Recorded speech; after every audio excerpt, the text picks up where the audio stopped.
Ndabaramukije inshuti bakundwa, amahoro y'Imana n'umunezero n'umugisha w'Imana ubane natwe twese. Subiye gushimira Imana ko yemeye ko dusubira guhura ngo dusangire amajambo y'Imana. Nkuko bisanzwe ni mwene so Pasiteri Niyonizigiye Vital. None rero nagomba dusangire aya majambo y'Imana avuga ngo Imana ikurinde umuntu agutegera mu magorwa yawe, Imana yacu nishimwe. Ni ijambo tugomba twishimikiza rivuga ngo Imana ikurinde umuntu agutegera mu magorwa yawe.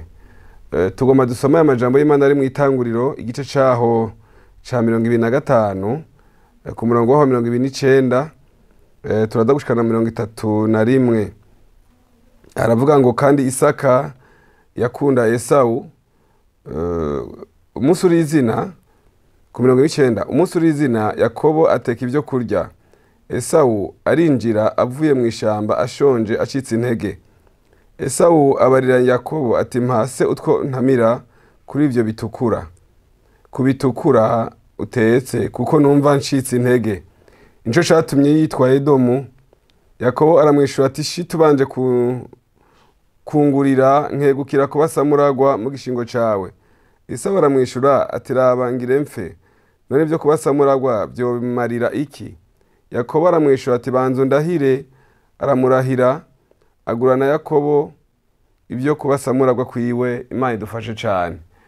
Naya majambo y'Imana avuga ngo kutagurisha canke kwirinda umuntu agutegera mu marushwa yawe akagutwara umugisha wawe. Uyu musavyi w'Imana Esau yari kumwe na Yakobo, bari abana babiri bavukana baramahasa. Umwe ngo yari umuhigi umuhanga Esau, Yakobo ngo yigumira mu mahema. Hanyuma rero ngo umunsi umwe wese yarafise ibyo akora, burya umuntu wese afise ingabire yiwe canke ibyo Imana yamuhaye bizomutunga. Esau rero ngo yari umuhigi umuhanga, ariko ibintu byose ntivyama bimeze uko umuntu abiyifuza.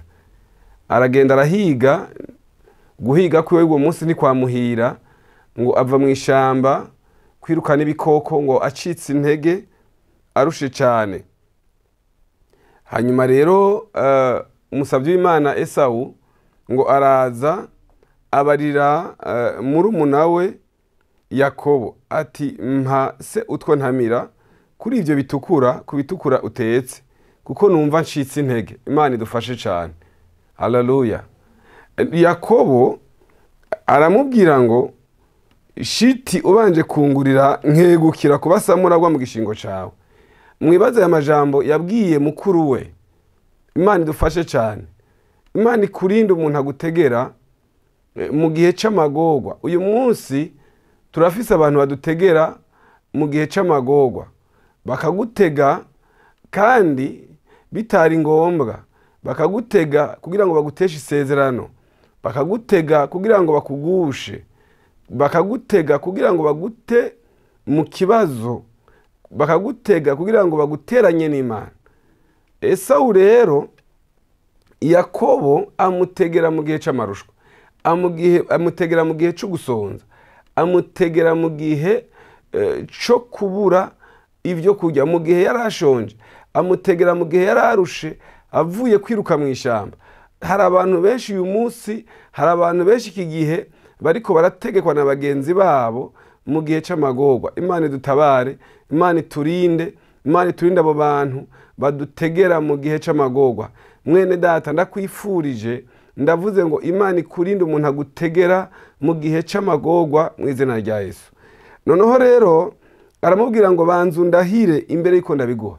Nibaje kuri aya majambo, ni gute Yakobo yarahiza mukuru we Esau, kandi ivyo yaratetse byari byasumwe na se Isaka, zari indya zo mu muryango, zari indya zateke mu muryango wose ngo bazisangire.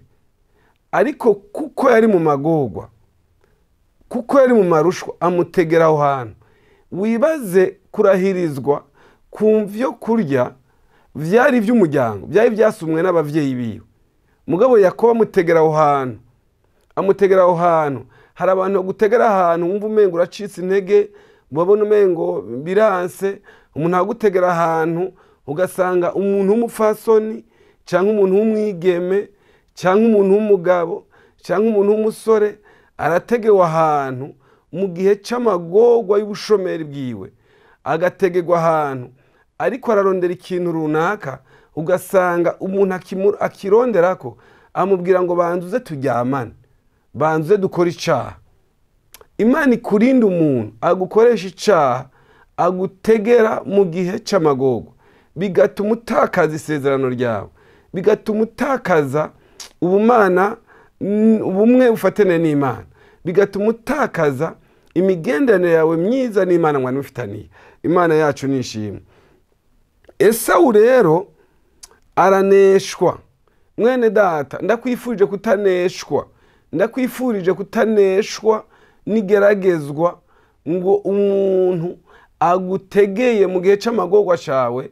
Nagoma ndagusaba Imana iguha inkomezi, ubugire ubushobozi bwo kumwigobotora, kuko inyuma y'igipfungu izuba riraka. Nagire ndakubwire ngo inyuma y'amarushwa hari umunezero. Imana yacu nishimwe. Yakobo aramurahiza, aramubwira ngo ndabiguha mugabo ubanje kwemera nkegukira nkazobasamuragwa.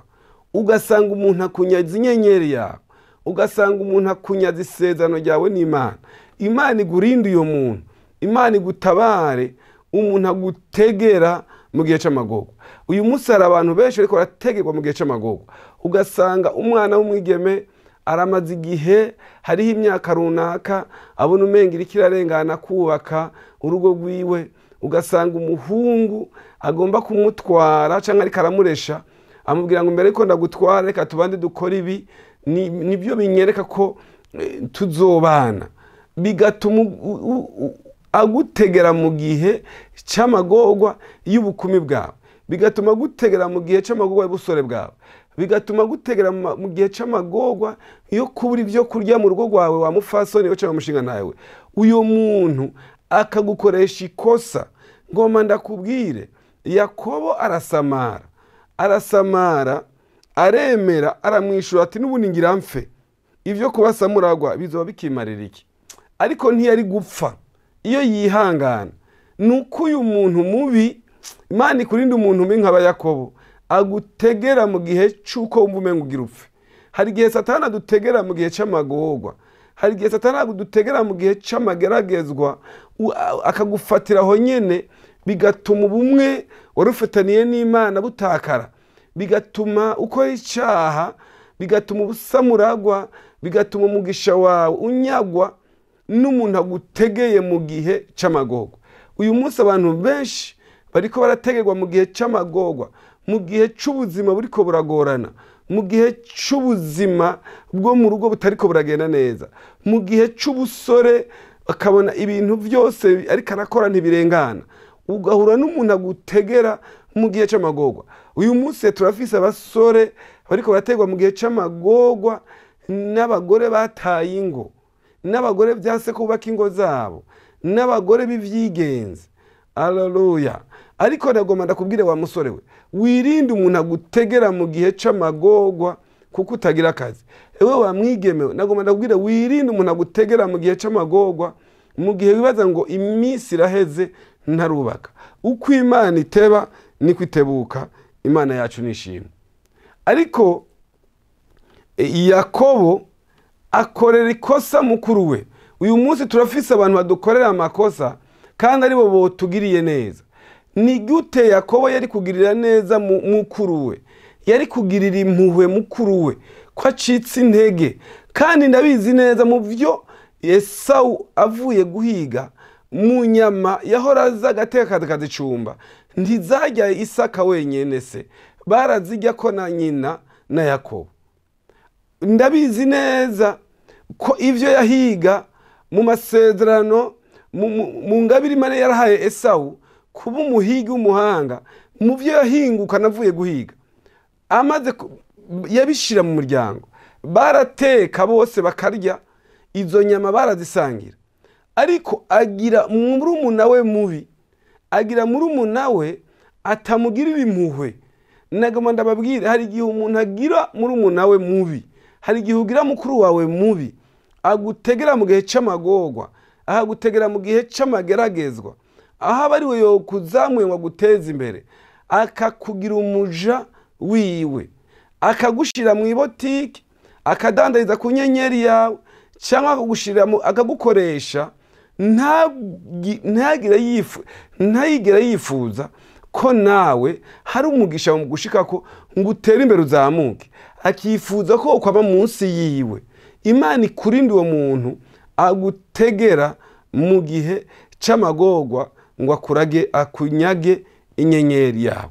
Uyu munsi turafise abantu badutegera mu gihe c'amagorwa bakatunyaga inyenyeri zacu, ariko Imana ikurinde uyo muntu agutegera mu gihe c'amarushwa. Imana irifashe cyane.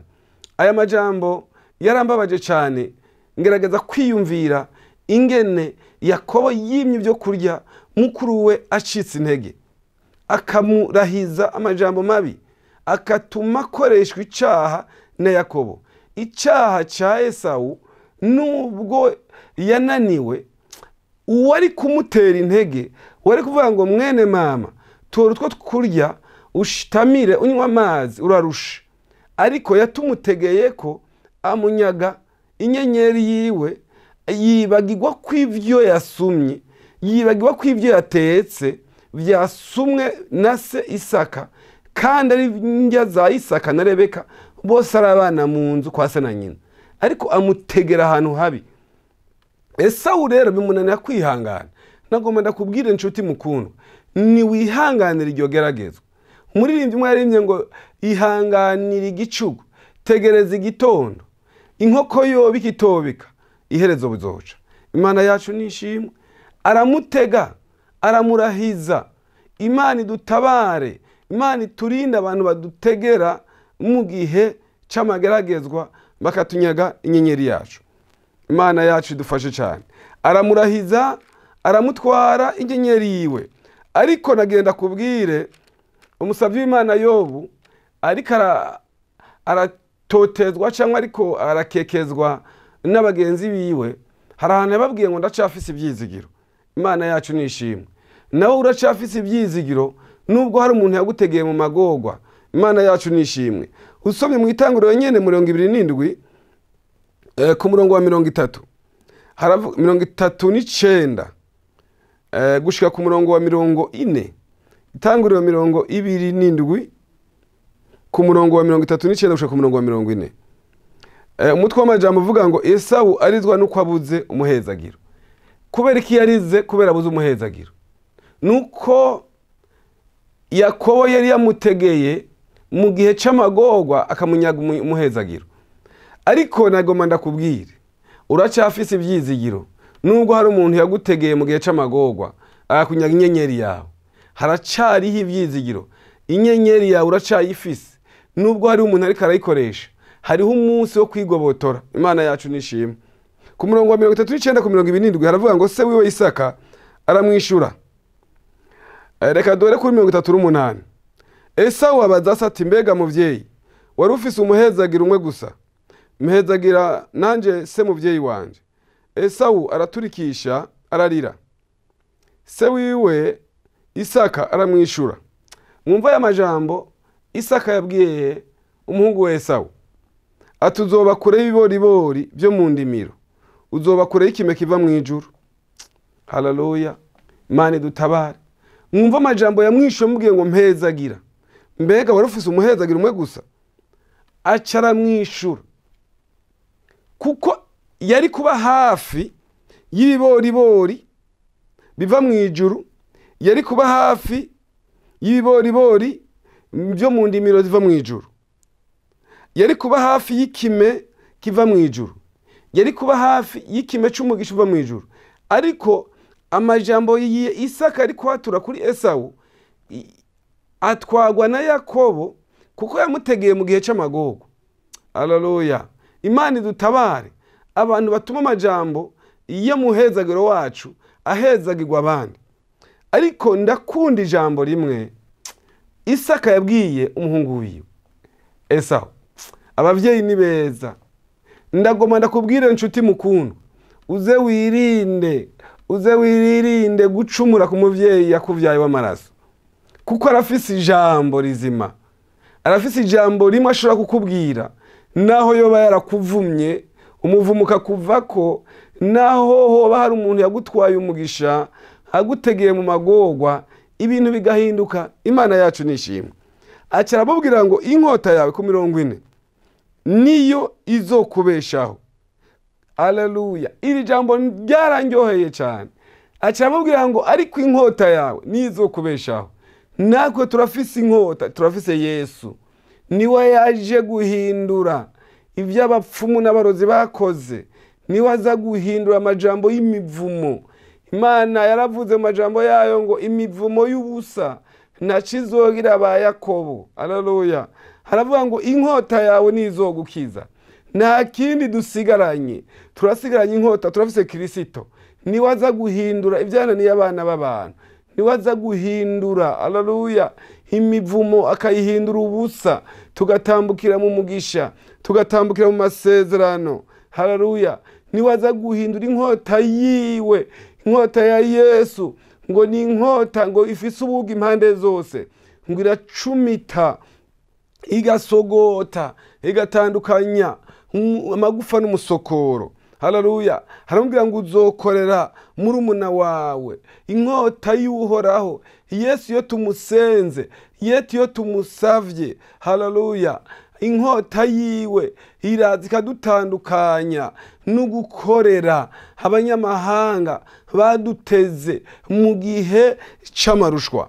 Hari undi murongo rero waciye undyohera, aca amubwira ngo kandi igihe kizogera, naho ndakubwira hariho igihe cawe nubwo bagutegeye mu gihe c'amagorwa, ngomba ndakubwirira ijambo rigukorere. Haravuga ngo igihe cawe kizogera uzokwigobotora. Haleluya. Hari igihe cawe cyo kwigobotora, wikunkumura ingogo wambitswe mu izosi. Imana yacu nishimwe.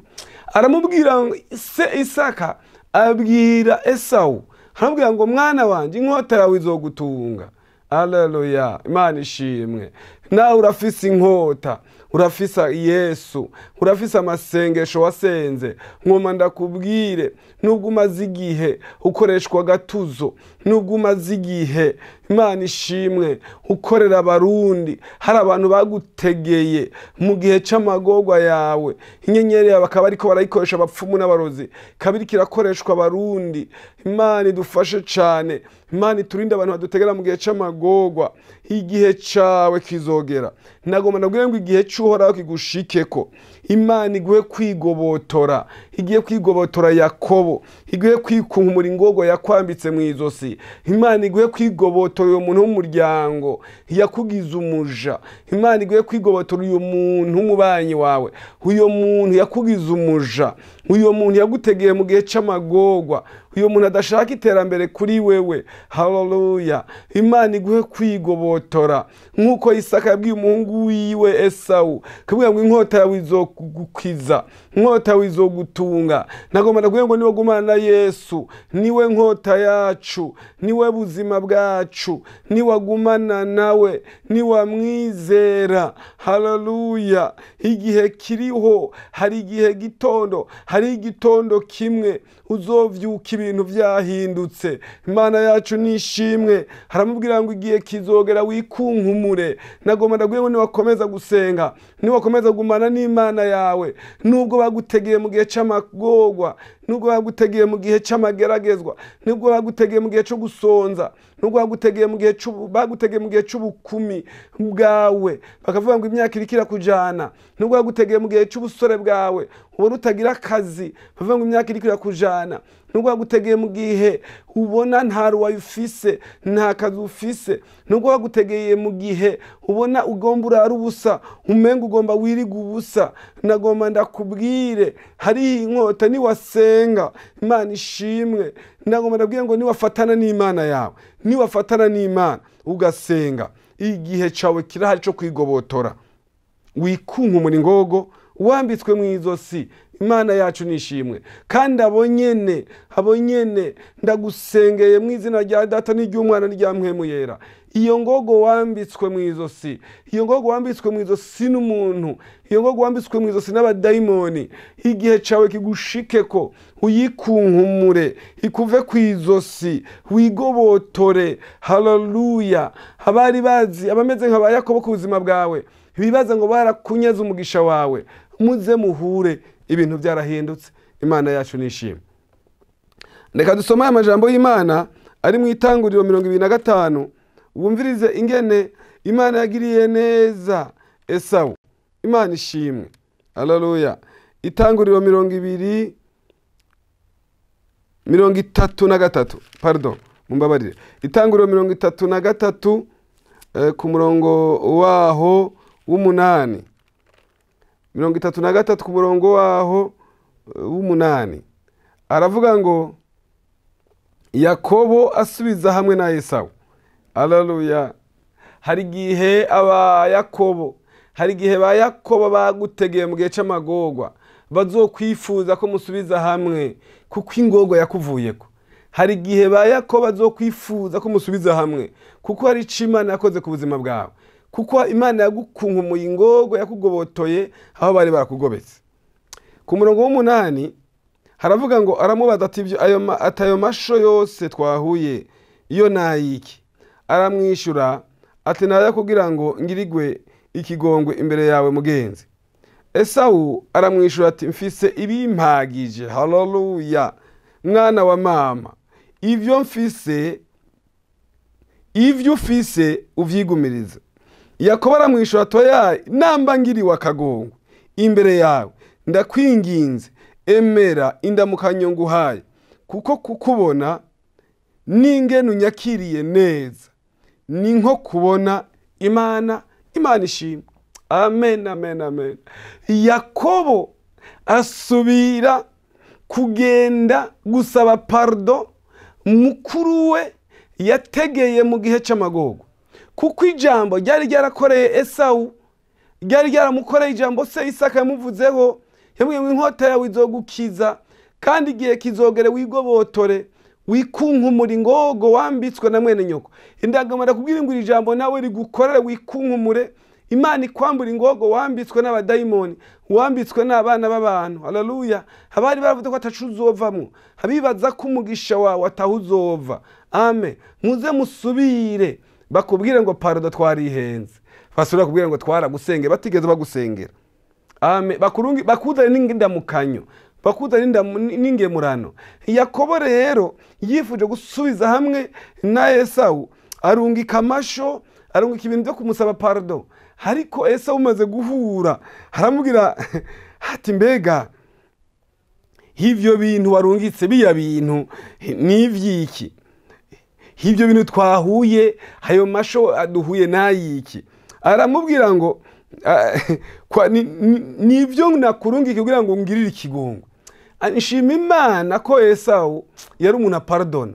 Turakwiye kubaho dupardona. Imana yacu nishimwe. Esawu arapardona murumunawe atakindi kintu arinze kumusaba.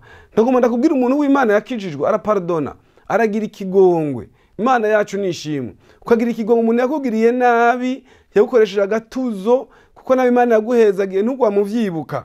Haramwishura ati mfise ibimpagije. Mwana wa mama, umviza amajambo yamubwiye. Ariko wibuka ya majambo amubwira ngo mutwonge ndacitse intege, akabwira ngo shit ubanze kundahira. Ariko waramubwira ngo mwana wa mama mfise ibimpagije. Imana ishimwe. Ako kantu mwana wa mama ndafise ibimpagije, gumye ivyi wawe je ndafise ibimpagije.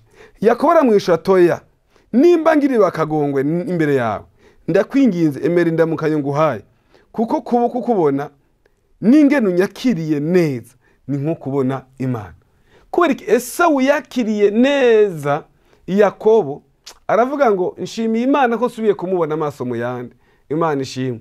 Imana izoguhe gusubira guhura amaso mu yandi na Yakobo wawe yagutegeye mu gihe c'amagorwa, nawe Imana yarakwishuye. Imana izasubire kuguha kubona amaso mu yandi, uwakugiriye nabi, uwagukoresheje agatuzo, utigeze yifuza ko wotera imbere, uwagutegeye mu gihe c'amagorwa, Imana yaguhaye gutera imbere. Haleluya. Usubire umubwire ngo nanje Imana yarampaye birampagije. Usubire umubwire ngo mwene data, nanje Imana yangiriye neza. Mwene data, nanje Imana yaranyishuye. Nagomba ndakubwire ngo Imana data n'umwana mpwemu yera iguhe kwikunkumura iyo ngogo wambitswe mwizosi n'uyo muntu. Imana iguhe kwigobotora, Imana iguhe kwikunkumura, Imana ikurinde umuntu agutegera mu gihe c'amagorwa. Haleluya. Uyu Yakobo niwe yari gufasha mu rukuru we, akamufasha muri iki gihe cyo gucika intege. Uyu munsi turafise abantu aho kudufasha mu gihe ducitse intege, mu gihe tugifise tugishakisha ubuzima, mu gihe tukihagaruka mu mihamagaro yacu, aho kudutera intege bakaduca intege, aho kudutera intege bakadusubiza hasi, aho kudutera intege ntibifuze kwiterambere ryo dushikaho. Ariko nagomba ndakubwire inshuti mukundwa, ntiwemere ko hari umuntu agutegera mu gihe c'amagorwa yawe. Nagomba ndakubwire ngo wigobotore niwasenga. Nagomba ndakubwire ngo urafise inkota, turafise Kristo. Niwasenga kwagumana n'Imana, ndagenda kubwire ngo Yesu yiteguye kukwambura iyo ngogo wambitswe. Yesu yiteguye hagukunkumura iyo ngogo wambitswe mwizosi, akaguha umugisha, mukazohura na Yakobo umubwira ngo nanje Yesu ashimwe mwene data, uhoraho yangiriye neza. Nagomba ndakubwire ngo igihe cyawe kirahari mwene data. Nagomba ndagutera intege, uhagarare muco wavuganye n'Imana, uhagarare mu Mana. Nagomba ndakubwire ngo nawewe wategewe mu gihe c'amageragezwa, haracari ivyizigiro. Hariho Imana isaruka igatabara nkuko yaserutse igatabara Esawu ikamuhindurira ubuzima. Uwari yaramunyaze umugisha akaza kumuraba, asanga nawe Imana yamuhindurira amateka. Imana nawe guhindurira amateka. Abakunyaze umugisha bazobasanga Imana yaragusiburiye amariba nkuko yarasiburiye amariba Isaka. Imana izogusange nkuko yasanze Isaka ikamushikana kuri Rehoboti, ikamusiburira amariba. Abafilistiya bari barasibije. Amahoro y'Imana, umugisha w'Imana ubashikeho. Imana ibagirire neza. Imana iguhe kwikunkumura no kwigobotora uwo mwansi yari yarakunyaze umugisha wawe. Imana iguhe intsinzi nk'iyo yahaye Esawu. Imana iguhe gusubira guhura na Yakobo wawe yakunyaze umugisha, umubwire ngo nanje uhorangiriye neza. Intsinzi y'Imana n'ubuntu bw'Imana bikubeho. Ndata mu izina rya Yesu ndagushimiye. Ndasengeye buri muntu wese ariko arankurikirana yambitswe ingogo mu izosi. Umuntu yategewe mu gihe c'amagorwa, agategegwaho, akanyagwa inyenyeri yiwe, akanyagwa ubusamuragwa bwiwe. Ariko Mwami Imana, iri jambo Isaka yabwiye umuhungu we Esawu, akabwira ngo inkota yawe izogukiza. Nta yindi nkota dufise Yesu, ni wewe Mwami wanje. Nta kindi dufise, ni wewe ushobora gutabara abazigirijwe. Kuko aravuze ngo ni kuko ushobora, kuko wababajwe ushobora gutabara abababazwa. Utabara aba bantu bawe, utabara ubwoko bwawe.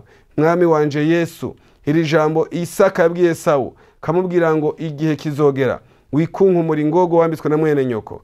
Mwami Imana data, ubahe kwikunkumura no kwigobotora mu izina rya Yesu Kristo, kugira ngo Yakobo yambitse ingogo buri muntu wese ariko arankurikirana, Mwami Imana imuveko, baze bahure uhoraho Imana, amubwira ngo nanje mwene data uhoraho yarampaye bimpagije, yarangiriye neza. Urakoze Mana kuvyumvise, urakoze ugiye kubikora. Mwami wanje Yesu, hari abamama, hari abapapa, hari abasore n'inkumi, hari ingo, hari imiryango yambitswe ingogo n'abapfumu n'abarozi, hari imiryango yambitswe ingogo n'abadayimoni. Ariko ndagomba Mwami wanje, mpasengesho bagusenze, Mwami Imana data wa twese, ahindura ibihe byabo, ubaho umugisha nk'uko wagiye neza Esawu agahura na Yakobo yaragiriwe neza. Ndagushimiye kubyumvise kandi ugiye kubikora mu izina rya Data n'Umwana n'Umwuka Wera. Amen. Umunezero w'Imana n'amahoro y'Imana bibabeho.